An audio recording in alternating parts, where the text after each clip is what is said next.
Ito mga boss, Mark Magnifico Magsayo, libre palang mapapanood ang laban niya sa YouTube. Ang Zuppa Boxing na bagong promotion ni Magsayo, partner ang Paramount Plus. So hindi pa natin mapapanood sa Pilipinas ang Paramount Plus mga boss. Kaya libreng mapapanood sa YouTube ang laban ni Magsayo under ng Zuppa Boxing Channel. Maganda ito mga boss dahil mapapanood natin lahat ang laban ni Magsayo. Ang pinaka main promotion na pala ni Magsayo ngayon itong Zuppa Boxing, pero advisor pa rin niya si Sean Gibbons. Posible rin na mas madalas na ang laban ni Magsayo mga boss. Dahil ang Zuppa Boxing, 8 division lang sila. Tinanggal na yung mga super lightweight, super middleweight, super welterweight. Parang sa UFC na ang tema mga boss, malalayong agwat ng bawat division. Ang belt din na gagamitin ng Zuppa Boxing, yung sarili nilang belt, isa lang ang paglalabanan nila. Parang sa UFC ang tema nga mga boss eh. Ang layunin ng Zuppa Boxing ngayon, maghanap ng mga bagong prospects na malulupit dahil parang tournament ang estilo. Sa isang division, maglalaban lahat ng malalakas hanggang matira yung pinakamatibay at yun na ang makakuha ng Zuppa Boxing belt. Hindi katulad sa mga nangyayari ngayon na pwede kang pumili para maalagaan mo ang undefeated record. Habang umaangat ka sa rankings, pabigat ng pabigat yung mga kalaban mo.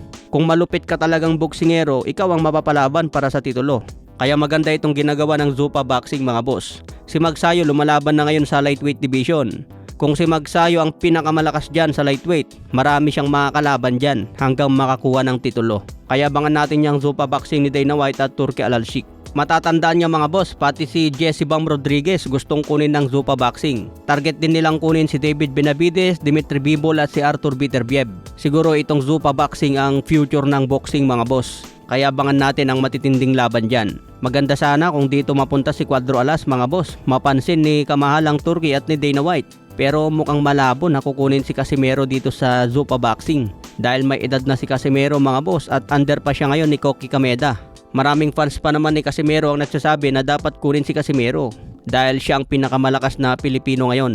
Kailangan na lang gawin ni Casimero ngayon, ipanalo ang susunod na laban niya under ni Koki Kameda. Lalo na kung mapalaban kay Luis Nery, maganda ipanalo niya ito para mapalaban pa sa titulo.